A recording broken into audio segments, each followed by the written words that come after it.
Kadri news నేను సుమా ముందుగా బులెటిన్లో హెడ్లైన్స్.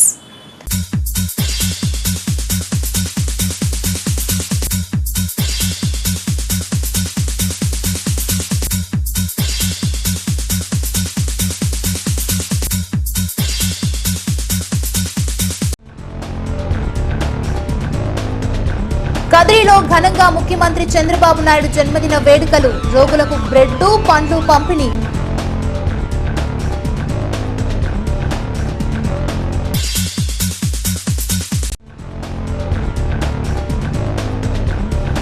కోటగుల్ల గ్రామంలో వారం రోజులకు ఒకసారి అర్ధరాత్రి వేళల్లో తాగునీటి సరఫరా. పగలు సరఫరా చేయాలని మహిళల వినతి.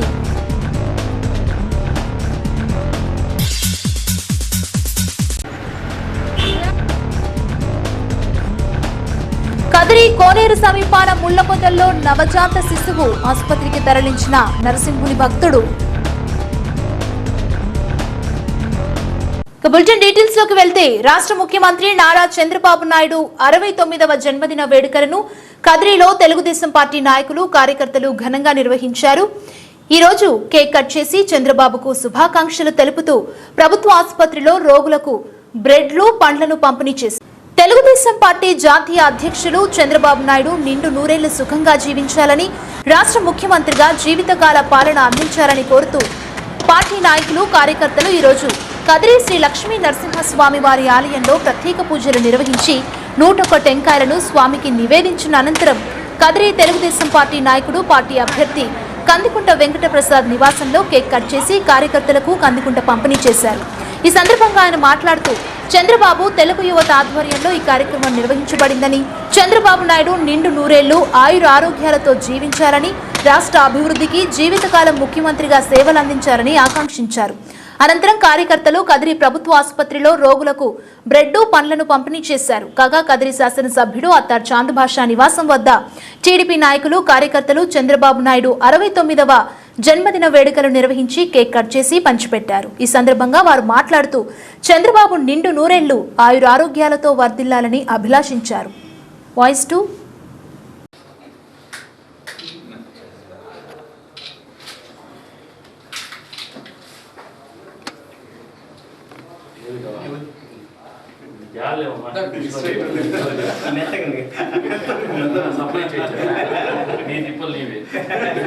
ముక్కలు పెడతా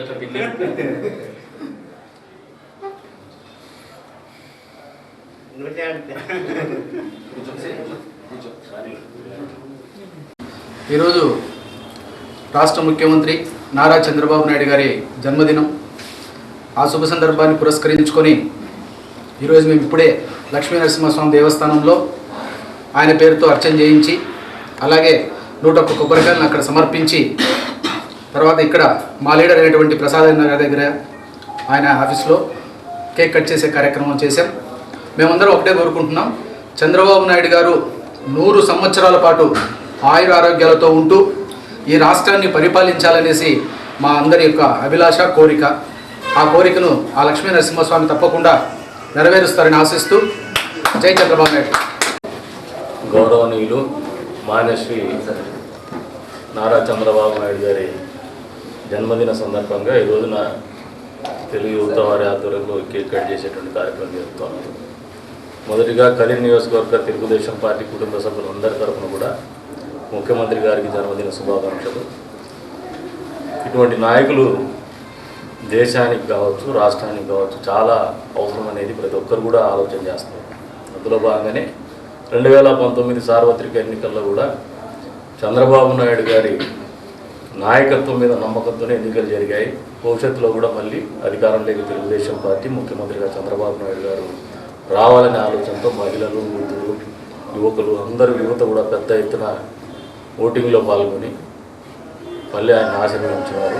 23వ తారీఖు నెల ఖచ్చితంగా ఈ జన్మదిన బహుమానం ఆయనకు అందబోతుందని చెప్పేసి కూడా సందర్భంగా తెలియజేస్తాను. అంతేకాదు ఆయన జీవితాంతము సంతోషంగా ఈ రాష్ట్ర ప్రజల్ని సుఖ సంతోషాలతో వర్ధిల్లే విధంగా పరిపాలించాలని చెప్పేసి కూడా జన్మదిన సందర్భంగా శ్రీ కాదిరి లక్ష్మీ నరసింహస్వామి గారికి కూడా ప్రార్థించి మంచి జరగాలని చెప్పేసి మనస్ఫూర్తిగా కోరుకుంటున్నాం. మరొకసారి కదిరి తెలుగుదేశం పార్టీ కుటుంబ సభ్యులందరి తరఫున కూడా జన్మదిన శుభాకాంక్షలు.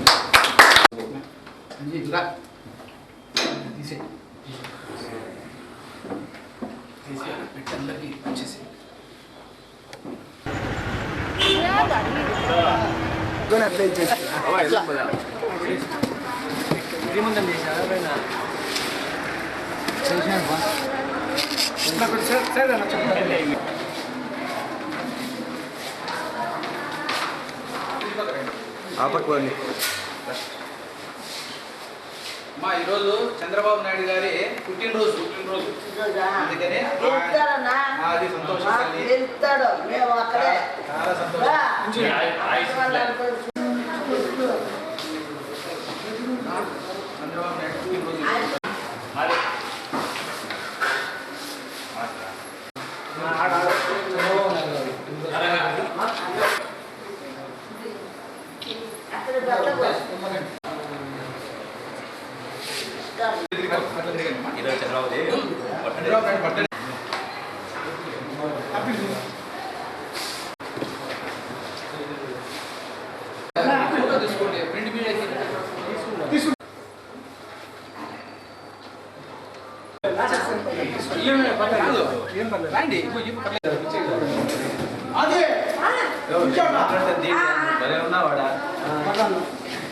దగ్గరికి రాసాను.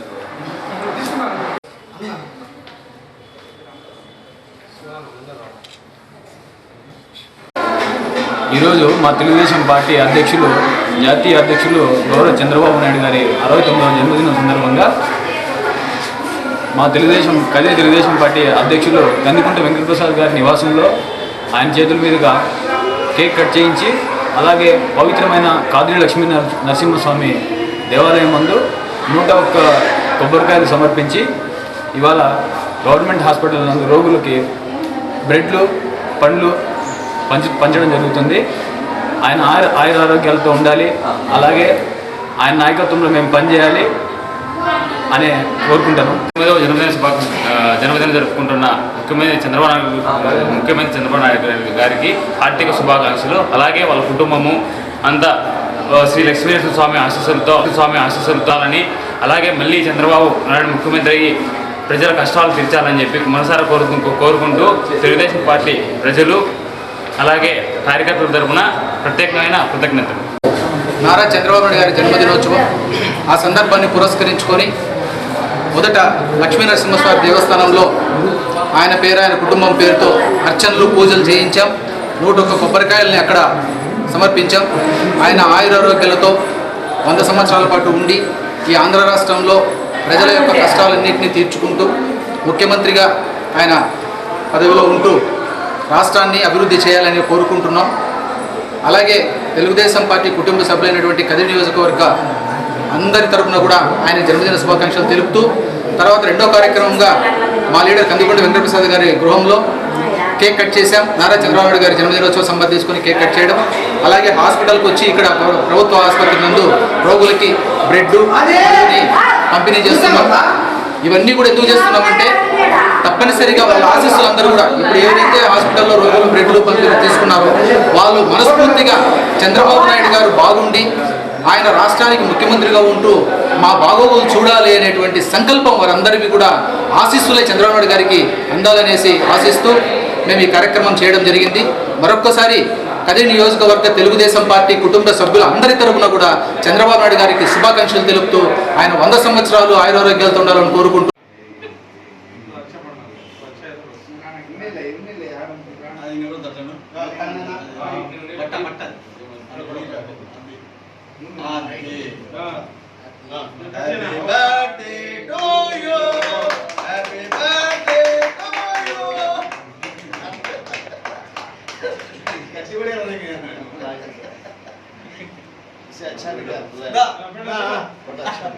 निकाल बाहर ना दो राइट में से दो है निकले बैठे लड़ा ना काल ना काल से केक बैठते दिखता ना राइट काल से बैठते और को जल्दी तेरे हां राइट मैं ऊपर पकड़ पड़ी पेपर का फोटो निकाल के बाद दिनल सरी बैठला है सरी बैठला ये दिन हम मेरा वाले ना रा दिन ना मेरा వీడియో ఇస్తాడా? ఏయ్ హలో ఎక్స్క్యూజ్ మీ.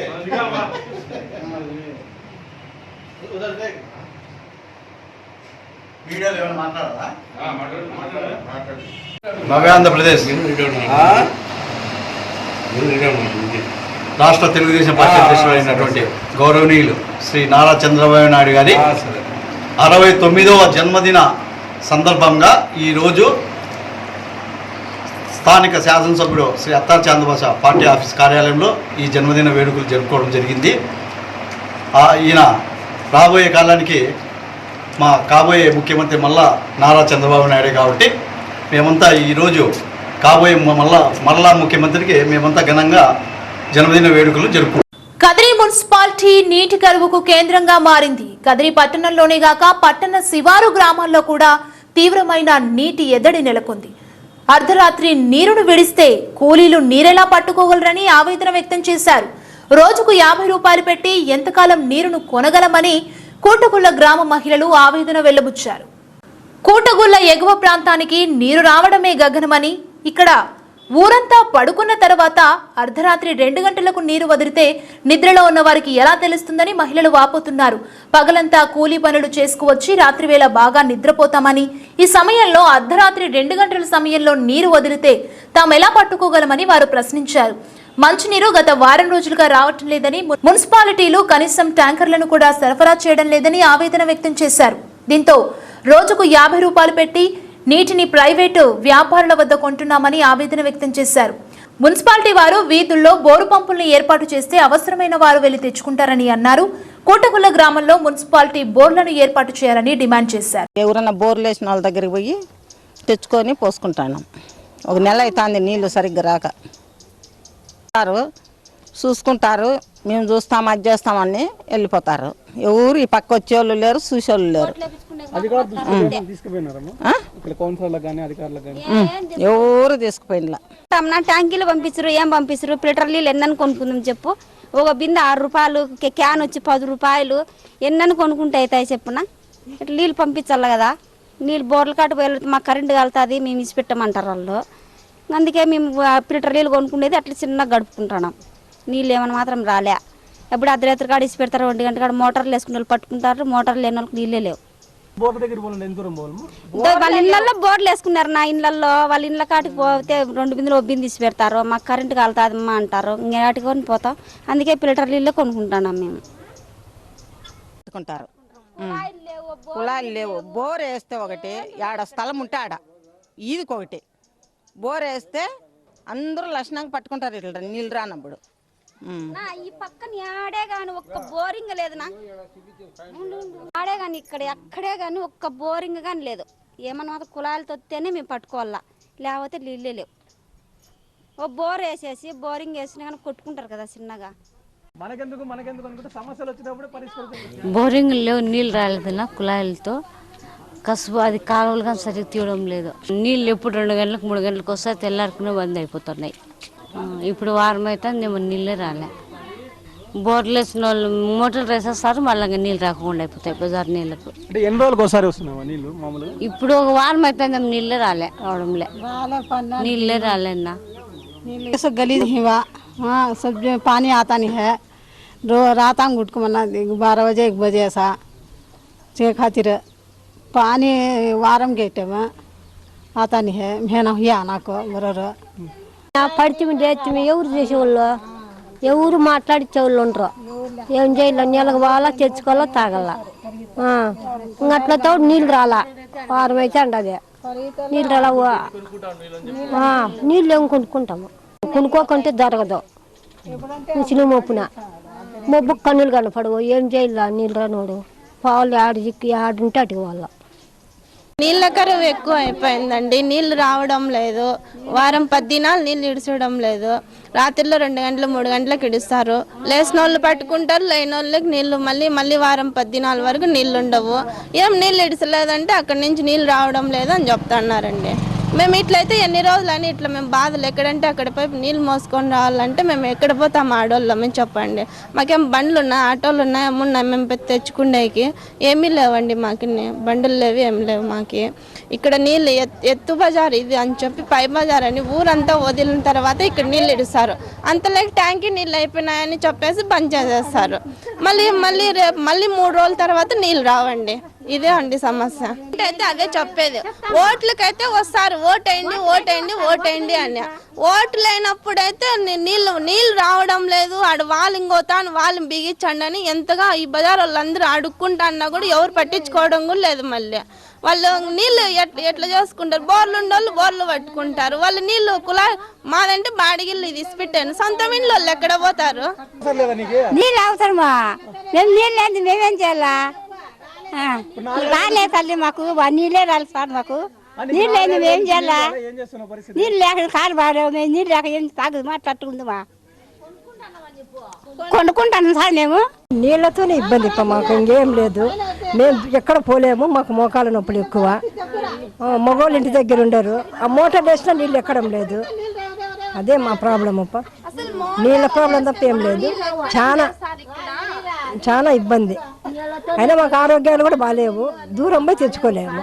మోటార్ కానీ ఎక్కడం లేదు నీళ్ళు, మోటార్ వేస్తే కానీ. ఒక యూత్గా నువ్వు ఓటాకు ఉంది కదా లేదా?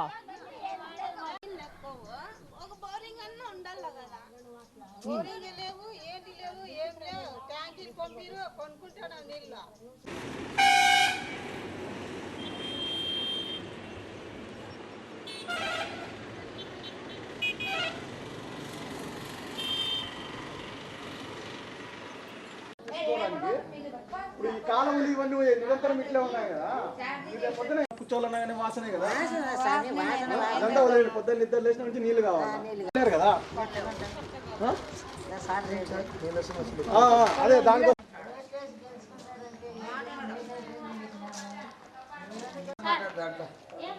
నీళ్ళ సమస్యలు ఎక్కువగా ఉన్నాయి.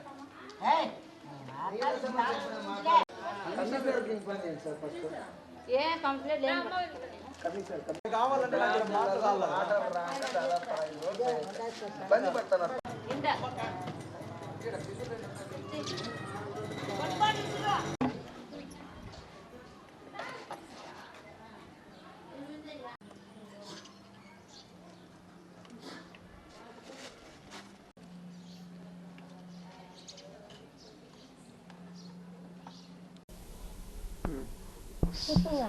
సార్ మాకు నీళ్ళు రాలేదు. మాకు 3 దినాలకు 4 దినాలకు ఒక పారు వస్తాయి. మేమేమి తాగలం సార్? 50 రూపాయలు నీళ్ళు కొనుక్కుంటాం మేము. మాకు నీళ్ళు లేవు సార్. మాకు సార్ మాకు నీళ్ళే రావడం లేదు సార్. కాలం సరిలేదు, నీళ్ళు రావడం లేదు. మేము నీళ్ళు కొంటున్నాము, రోజు 50 రూపాయలు కొంటున్నాము. మేము కూలి పని పోయేవాళ్ళము. మేము ఎప్పుడంటే అప్పుడు మేము నీళ్ళు ఇడితే మేము పట్టుకుంటే లేము సార్. మేము ఇద్దరు మేలుకోలేము. ఈ కుటావుల గ్రామంలో గత కొన్ని రోజులుగా వాటర్ సమస్య చాలా ఇబ్బందిగా ఉంది. ఇక్కడ నివసిస్తున్నటువంటి ప్రజలకు చాలా ఇబ్బందికరంగా ఉంది. ప్రతి 10 రోజులకు ఒక్కసారి నీళ్ళు వదలడం జరుగుతుంది.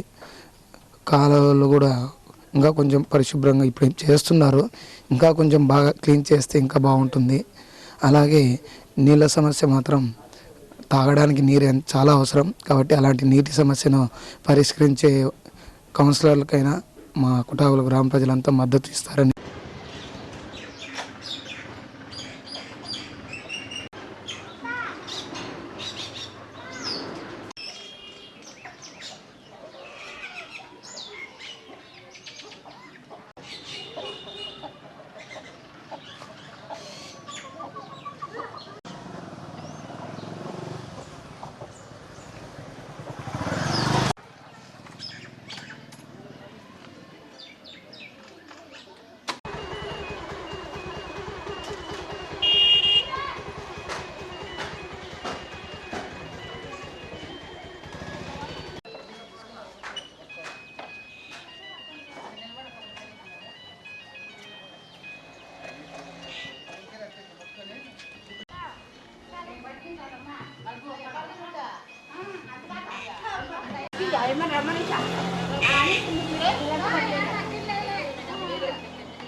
మళ్ళీ నువ్వు దూరుతావే బిడ్డ పట్టుకుంటారు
ఒకసారి 2 వారాలకోసారి డ్రంపులు ఏడ నీళ్ళు రావటమే లేదు ఎక్కడ నీళ్ళు రావటం లేక ఇట్లా కొట్లాడుతున్నాం నీళ్ళతో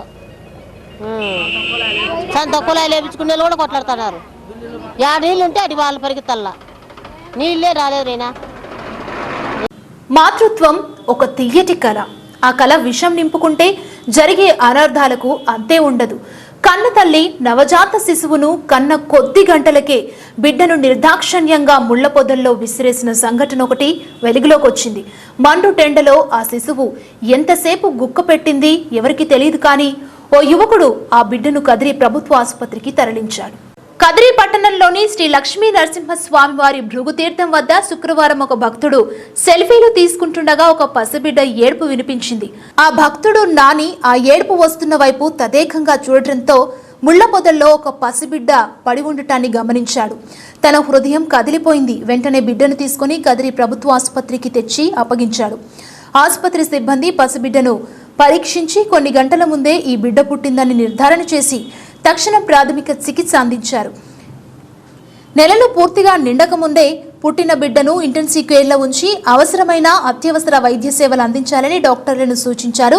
ప్రాథమిక వైద్యం డాక్టర్స్ అందించారు. అనంతరం పోలీసులు చైల్డ్ లైన్ సిబ్బందికి ఐసీడీఎస్ వారికి సమాచారం అందించారు. ఐసీడీఎస్ వారు ఆధ్వర్యంలో ఆ పసిబిడ్డకు మెరుగైన వైద్యం కోసం అనంతపురం తరలించారు.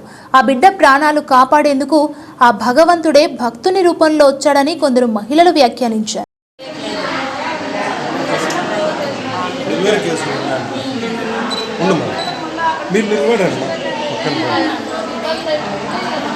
మీరు ఉండండి చెప్తా.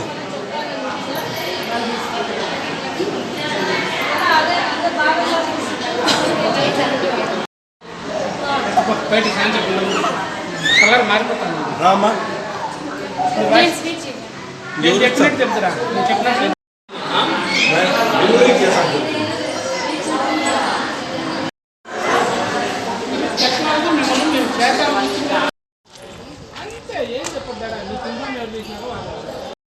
రాజన్న కొత్త విసుకేస్తాను.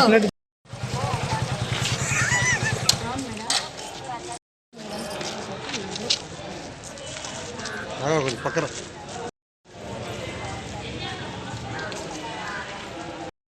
అవును మేడం, అదే మేడం జరిగింది.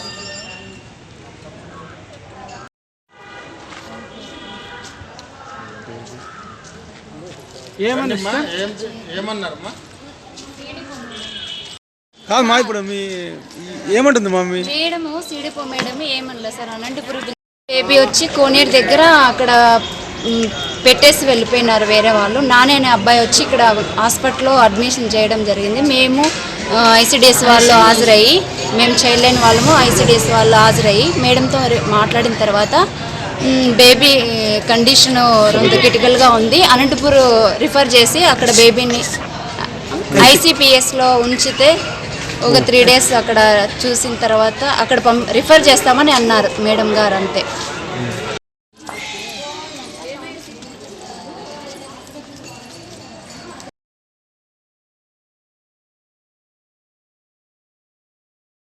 కర్ణాటక రాష్ట్ర హైకోర్టు జడ్జి ఠాగూర్ ఈరోజు కదిరి శ్రీ లక్ష్మీ నరసింహస్వామి వారిని కుటుంబ సమేతంగా దర్శించుకున్నారు. ఆయనకు ఆలయం వద్ద కదిరి జూనియర్ సివిల్ జడ్జి అరుణ, ఆలయ సహాయక కమిషనర్ వెంకటేశ్వర రెడ్డి, ఆలయ అర్చకులు ఆలయ మర్యాదలతో స్వాగతం పలికారు. అనంతరం ఆలయంలోకి సాధారణంగా తోడ్కొని వెళ్లి స్వామివారి దర్శనం చేయించి పూజలు జరిపించి తీర్థ ప్రసాదాలు అందించి ఆశీర్వచనం అందించారు. కర్ణాటక రాష్ట్ర హైకోర్టు జడ్జి ఠాగూర్ ఈరోజు కదిరి శ్రీ లక్ష్మీ నరసింహస్వామి వారిని కుటుంబ సమేతంగా దర్శించుకున్నారు. ఆయనకు ఆలయం వద్ద కదిరి జూనియర్ సివిల్ జడ్జి అరుణ, ఆలయ సహాయక కమిషనర్ వెంకటేశ్వర రెడ్డి, ఆలయ అర్చకులు ఆలయ మర్యాదలతో స్వాగతం పలికారు. అనంతరం ఆలయంలోకి సాధారణంగా తోడ్కొని వెళ్లి స్వామివారి దర్శనం చేయించి పూజలు జరిపించి తీర్థ ప్రసాదాలు అందించి ఆశీర్వచనం అందించారు.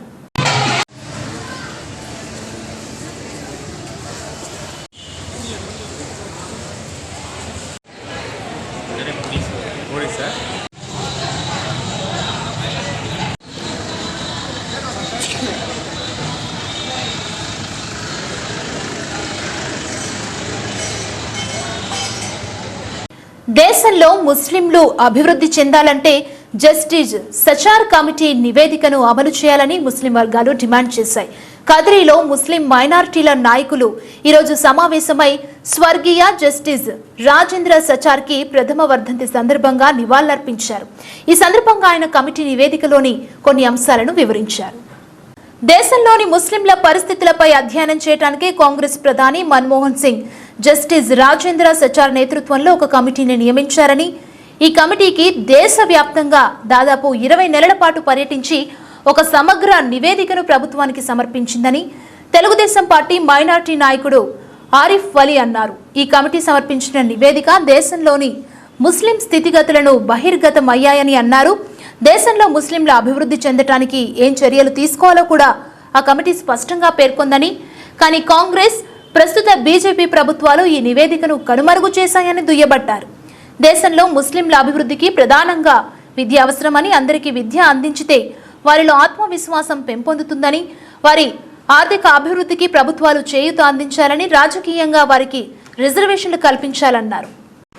ఈరోజు దివంగత జస్టిస్ రాజేంద్ర సచార్ గారి మొదటి వర్ధంతి సందర్భంగా భారతదేశంలోని ముస్లిం మైనార్టీ సోదరుల తరఫున వారికి ఘన నివాళి అర్పిస్తున్నాము. భారతదేశం స్వతంత్రం సిద్ధించినప్పటి నుంచి ముస్లింల స్థితిగతులు రాజకీయ పరంగా, ఆర్థికంగా, సామాజికంగా వారి యొక్క వెనుకబాటుతనాన్ని దూరం చేయడానికి 2005లో భారతదేశంలో కాంగ్రెస్ పార్టీ ప్రభుత్వం ఏర్పాటు చేసినప్పుడు, మన్మోహన్ సింగ్ గారు ప్రధానమంత్రిగా ఉన్నప్పుడు వారు ఒక కమిటీని ఏర్పాటు చేయడం జరిగింది. ముస్లింల స్థితిగతుల పట్ల, మరి ముస్లింల యొక్క జీవన విధానం పట్ల, వాళ్ళ ఆర్థిక పరిస్థితి పట్ల, రాజకీయంగా సమాజంలో ఇతర సామాజిక వర్గాలకు సమానంగా వాళ్ళు ఎదగాలంటే ఏ చర్యలు తీసుకోవాలనేటటువంటి విషయంపై ఒక నివేదిక కోసం ఒక కమిటీని ఏర్పాటు చేయడం జరిగింది 6 మంది సభ్యులతో. ఆ కమిటీకి జస్టిస్ రాజేంద్ర సచార్ గారిని బాధ్యత ఇస్తూ వారు దేశవ్యాప్తంగా ముస్లింల యొక్క స్థితిగతులు, వారి రాజకీయ పరిస్థితులను క్షుణ్ణంగా పరిశీలించడానికి దేశంలో ఉన్నటువంటి అన్ని రాష్ట్రాల్లో పర్యటించి రాజకీయ పరంగా కానీ, ఆర్థిక పరంగా కానీ, సామాజికంగా వారి యొక్క నిజ జీవితంలో గురించి కూడా ఎన్నో కోణాల నుంచి వారు మేధావుల ద్వారా, ప్రతి ఒక్కరి ద్వారా నివేదికలు తీసుకొని ఒక 20 నెలలు కష్టపడిన తర్వాత 30/11/2006లో 20 నెలలు కష్టపడిన తర్వాత మన్మోహన్ సింగ్ గారు ప్రధానమంత్రి గారికి, మరి అదేవిధంగా 2006 లెక్క ప్రకారము 14% ముస్లిం మైనార్టీల జనాభా ఉంటే ప్రభుత్వాలు కేవలం 2.5% ముస్లిం జనాభా ఉందని చెప్పి తప్పుడు లెక్కలు చూపించి ముస్లింలకు ప్రభుత్వాల నుంచి వచ్చే ఫలాలు కానీ వారి వరకు చేరే విధంగా కాకుండా కొన్ని అడ్డుపడేటటువంటి పరిస్థితులు వచ్చాయి. కానీ కాంగ్రెస్ ప్రభుత్వము గతంలో 9 ఏళ్ళు 10 ఏళ్ళు అధికారం కోల్పోయిన తరువాత, ఆ తర్వాత 2004లో మరీ అధికారం చేజెక్కించుకున్నప్పుడు ఇది కేవలం ముస్లింలు ఏకతాటిపై వచ్చి మమ్మల్ని కోరుకున్నారు, మమ్మల్ని గద్దెక్కించారు, మమ్మల్ని అధికారంలో కూర్చోబెట్టారు కాబట్టి వారి గురించి ఆలోచించల్లా. 57 ఏళ్ళు మేము పరిపాలించాము, ముస్లింలకు సరైనటువంటి న్యాయం, సంపూర్ణ న్యాయం చేకూర్చలేకపోయాము. కాబట్టి పూర్తి నివేదిక ద్వారా వారికి ఏమైతే అవసరం ఉందో రాజ్యాంగంలో బాబాసాహెబ్ అంబేద్కర్ గారు ఏ విషయాలు మైనార్టీల అభివృద్ధి కోసం రిజర్వేషన్ల పరంగా ఏ విధంగా వాళ్ళకు అభివృద్ధి చెందేకి సౌకర్యాలు మూలికలు ఏదైతే ఏర్పాటు చేయడం ద్వారా వాళ్ళు అభివృద్ధి చెందుతారో సమాజంలో ఇతర సామాజిక వర్గం ద్వారా అని చెప్పి పొందుపరిచారు.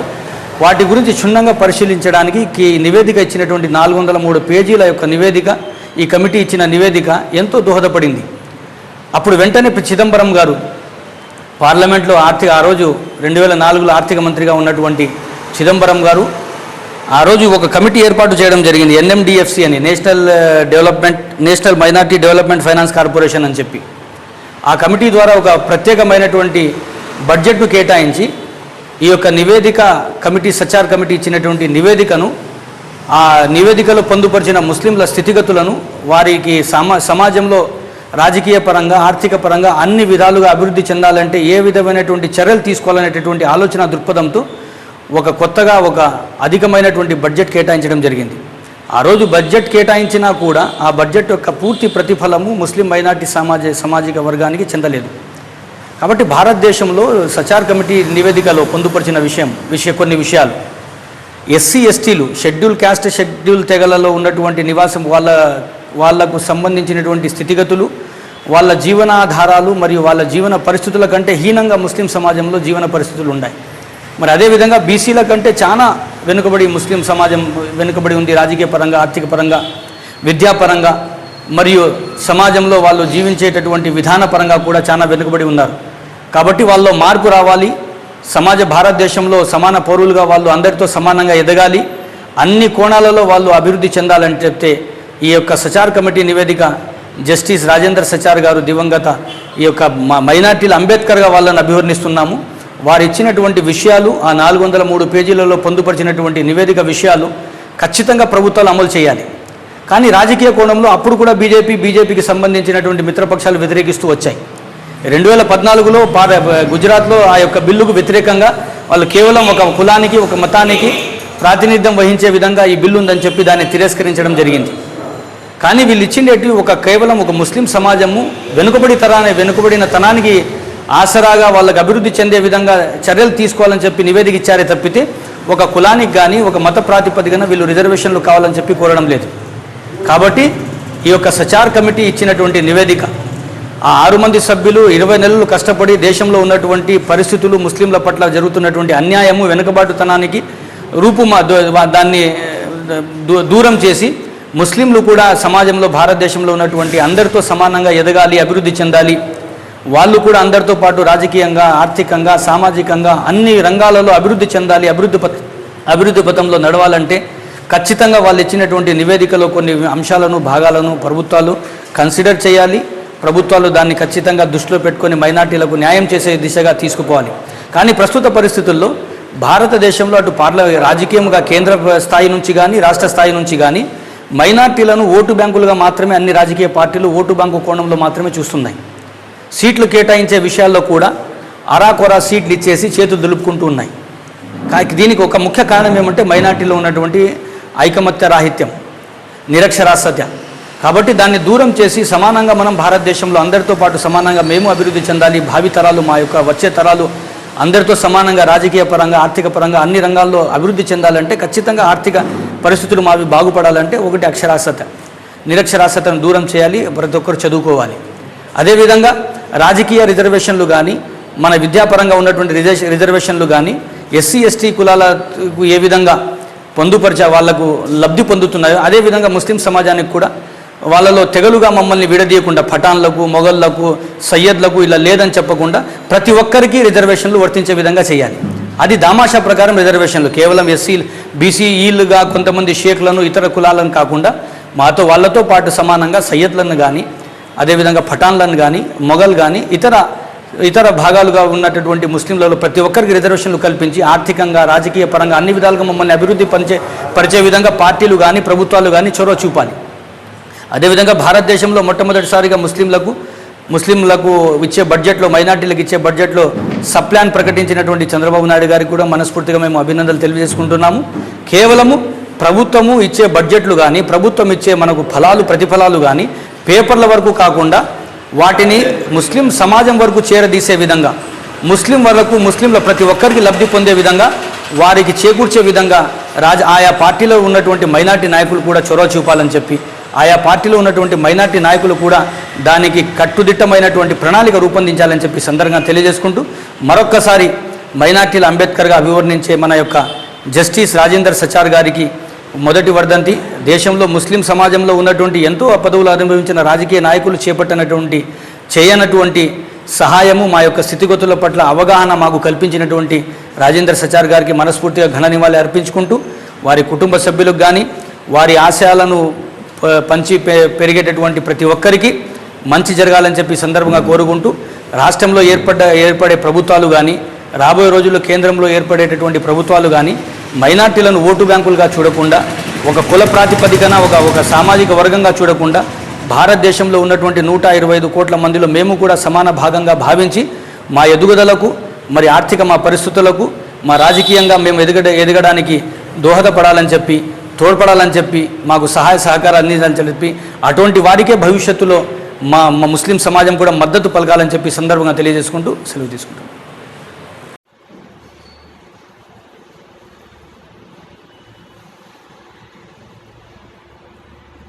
బులెటిన్ ముగించే ముందు హెడ్లైన్స్ మరోసారి చూద్దాం.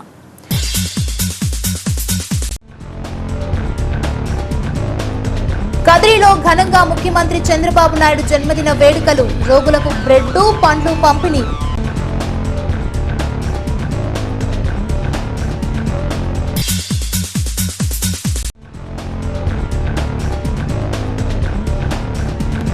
కోటగుళ్ల గ్రామంలో వారం రోజులకు ఒకసారి అర్ధరాత్రి వేళల్లో తాగునీటి సరఫరా, పగలు సరఫరా చేయాలని మహిళల వినతి.